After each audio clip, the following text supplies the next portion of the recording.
The government has made the wrong call here for the future of the NHS. If you're not part of the solution, you're part of the problem. Interesting. You are really split on this one. Keep your thoughts coming through. And, of course, what it does mean is that tens of thousands of nurses will now have to go into work on Tuesday. They weren't expecting to, but that High Court judge, totally independent, did rule that the 48-hour strike was unlawful, so they'll just now get their 24 hours on the picket line. Well, in response, the General Secretary of the Royal College of Nursing condemned the government on the darkest day in the long-running pay dispute. All this follows yet more allegations regarding ministers bullying staff, with the Health Secretary now the latest to be accused of unprofessional conduct. Well, let's talk to our senior political commentator, Nigel Nelson, who joins us now. Morning, Nigel. What do you make of all of this? Who's in the right and who's in the wrong here? Well, I mean, the answer is that they really need to get down and talk to each other, both the unions and the government. And it's the government that kind of resists this. I mean, what happened with the nurses was really, their strike was ruled illegal based effectively on a technicality. What they should have done is got the ballot mandate for strike action right. And of course, they missed it by a day, which is why the nurses have had to cut short their strike. I mean, at the moment, we're actually facing all sorts of problems. We've got the rail unions who are talking about striking on really major events like the FA Cup, the Derby and Eurovision. We're waiting for the teachers to come back. There is a Unite Health Workers ballot result due at midday. So we're really in a mess when it comes down to industrial relations. And the only way it can be solved is if both sides get round the table and talk about it properly with meaningful negotiations.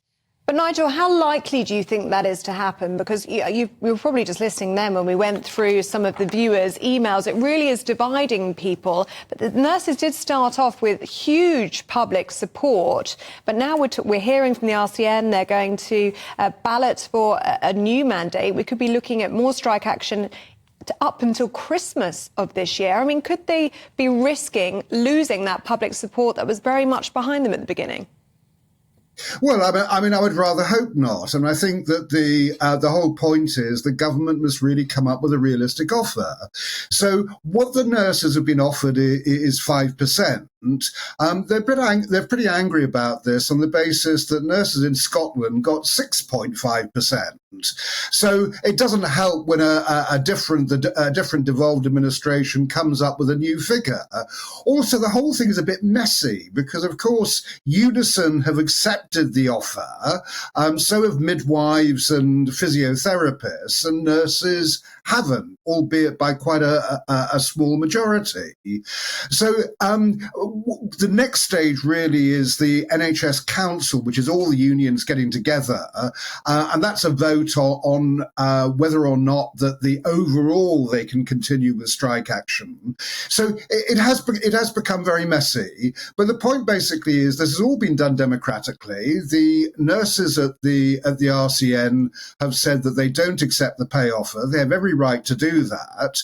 The question now is what the government can do to get them to sit down to try and resolve this. Yeah, but there's a problem with that, Nigel, isn't there? In the sense that, I mean, you said before, well, the government needs to sit down and have some sensible negotiations. Well, they did that. And in fact, the RCN said, we think our members should accept this offer.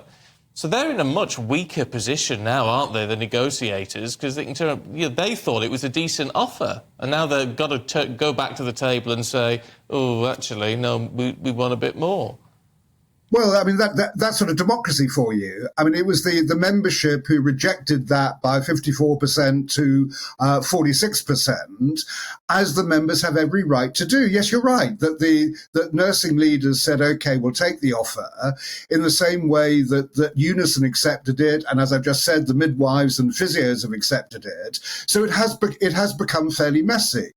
But it's down to the nurses themselves to make their own decision about their future. And they've decided it's worth continuing strike action to try and get a better deal.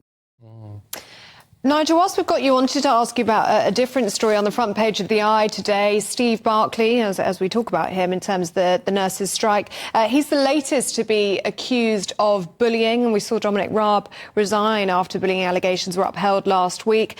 Do you think this marks new tensions, really, between civil servants and ministers?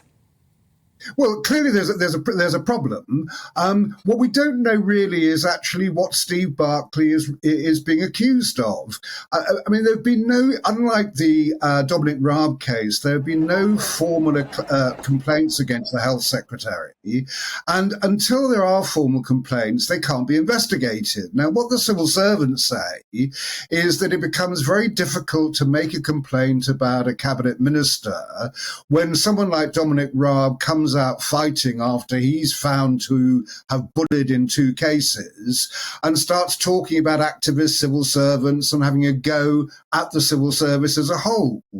But until there's actually a formal complaint, there is nothing to investigate. And so in the absence of that, we have to presume Steve Barclay's innocence, even though he's clearly been upsetting his staff. The question is, to what degree? How do we balance this out? Because, you know, I mean, you've been round the corridors of power, Nigel, for a very long time. These politicians of whatever party, whoever's in government, they are tough. And presumably they've got to be fairly tough. They might not be very good managers, they might not be very good bosses, but they are very robust. That's just the nature of the beast, isn't it? Well, I mean, I think you've actually hit the nail on the head there, Stephen. It's a question of actually being a good boss.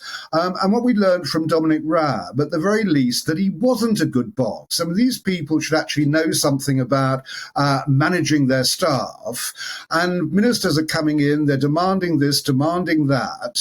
And what the civil service is saying is that some of it is actually unreasonable. Now, you're right. I've been doing this, been around the House of Commons now for several decades. And I've often heard civil servants moan about their bosses, but then a lot of people moan about their bosses. I think this is actually to a different degree. The Dominic Raab case shows that when it turns into actual bullying, that is just not acceptable. So the civil service is there to serve whatever the government is of the day. I don't believe that they are motivated ideologically. I don't believe that they're activists. And civil servants have a right to be treated properly, just as everybody does in the workplace. OK. Nigel, for now, thanks very much indeed. Good to see you this morning.